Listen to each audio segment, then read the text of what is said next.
Hello, everybody, and welcome back to TJ's Lego Room. And today we're going to do something a little bit different. I found a mock online with instructions for all you people who are going to ask later for a Delta 7 Jedi Starfighter. And it's probably one of the best ones I've seen. It's by far the favorite one that I've found that actually has instructions available for free, by the way.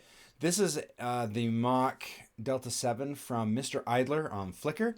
I think he goes by Mr. Idler on everything else that he does as well on Reddit and a few other sites. So let's go ahead and jump into it, shall we?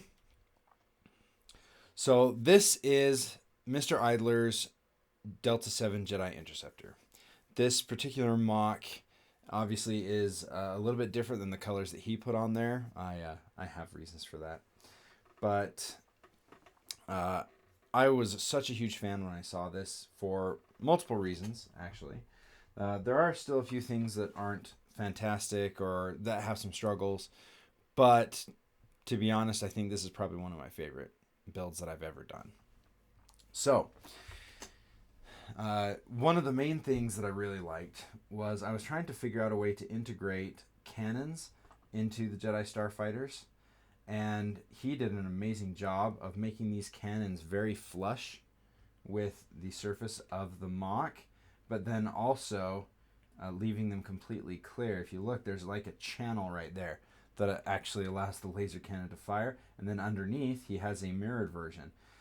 In the cross sections and in a lot of the art and stuff, you see that it actually has 4 laser cannons on it. And he was able to integrate all 4 of those, and they look absolutely fantastic. The build techniques that he uses are amazing, and I've actually repeated them in a few mocks as well. Now, once again, I did change the color scheme, and that was because I was working on a particular set of mocks, and I wanted a particular type of color scheme. I wanted it to go towards what I believe will be a good color scheme for the High Republic era of Star Wars, which has some books and comic books coming out later on this year, hopefully, with everything going on. So, a few other things that I really liked about it is the semi-smooth nature of the top of it.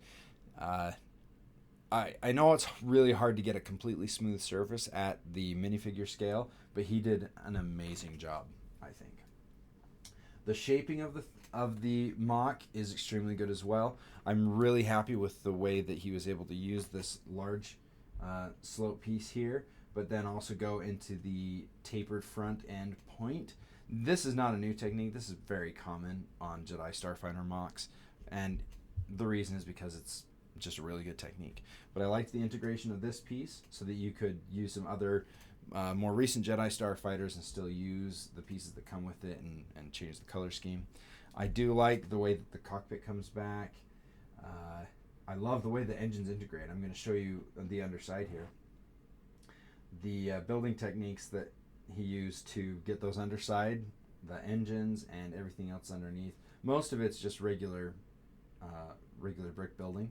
But on the very back with the engines, there were some really fun techniques that were used. Another thing I really like as something that I struggle with is landing gear. And the landing gear that he has actually goes flush into the ship. So it disappears quite well, and it's really great for display. The only complaint that I would have about the landing gear is sometimes it's hard to get these things out. Let's see if they're going to be nice to me today. No. Oh, hey. A couple of times I've had to use a bar and stuck it in this hole to try to get the landing gear out. But today was a good day. All right. One other thing that I have a little bit of a complaint on, but that happens in the official Lego sets as well, is on the back here. You can see a little bit of a gap on the fin. That gap is going to be there no matter what. I have some official sets I'll show you in just a minute, and they also have that same gap. So I have a hard time criticizing him for that when it's on official sets and it's something that may be a technique that I'm just not good at. So I'll show you a comparison in just a minute. Now another tiny detail that I wish was a little bit different, but I don't know how you would do it, is that in order to open the cockpit, you do have to remove this piece right here. Oh, and the whole thing came off this time. So it's supposed to pop off like that. and leave the rest of it on there. Look, you saw that. And then you can open it and get him out. I did change the seat in here. That was mostly because I just had some issues with the building and missing very specific pieces that I really wanted to have. But I didn't, so I redid the inside. I'm also able to fit a couple different alien minifigs in there, not just Obi-Wan Kenobi. So again, the color scheme is a little bit different. There is one piece that I did change on here that I think worked out a little bit better, and that is right here on the edge. He had just a cheese wedge piece right on the back end. This is actually a 1x1 brick and then a 1x4 slope brick, and he only had a cheese wedge on the 1x1 brick, but I swapped it out for these 1x2 grill pieces, and I think that it worked a little bit better, and the line kind of continues on very smooth now that that's been changed. So those are the only things. And to be honest, if I only had those few complaints with official Lego sets all the time, I think we'd be in pretty solid shape, to be honest. So, all right, now comparison. So if you pop this over, I'm going to show you my most recent Jedi Starfighter, which is the Anakin Skywalker Jedi Starfighter from the Clone Wars. So it's a little bit shorter, and it's the new one. I mean, Mr. Idler's is a little bit shorter and quite a bit longer. It's like 7 or 8 studs longer than the official Anakin Skywalker set there. Then I've got the Sassy Tin Starfighter right there, and it kind of follows the same thing. And these are, unfortunately, Clone Wars versus Episode 2 Starfighters, so they are going to be quite a bit different. We've got the astromechs in the middle and stuff. He does just stick the head on here, and believe it or not, that's actually what they did in the movie as well. Those of you who are familiar know that they didn't actually include an astromech slot in this. They just had an R2 head on the actual Starfighter itself, just to give it the illusion that it's got an astromech, but it's just built in. It's not removable. And then, not because the comparison is worth it, but to kind of show off as well my collection, here's my Ahsoka Tano Starfighter and my Mace Windu Jedi Starfighter, because I love those ships. So again, they're quite a bit shorter than Mr. Idler's. And then obviously the color scheme is a little bit different, and the astromech slots.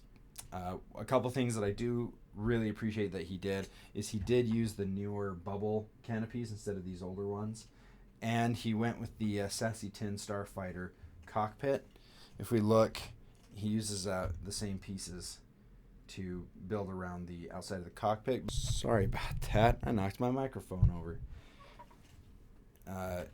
He did use a few different pieces to even it out and make it a little bit better. So now, if you are having trouble, I did have some issues with downloading the instructions. The instruction link is down in the description.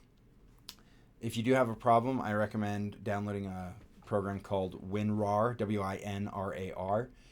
It's a free program. It just helps you to unzip files that you download online onto your computer. I had to download that. It does ask you which file you want to open it. For some reason, mine keeps opening in stud.io, but what you want to open it is you want to open it in the WinRAR, because then you're going to get to the actual files, and he has a PDF in there that you're able to use. I prefer the PDF over stud.io instructions because I'm old-fashioned. All right.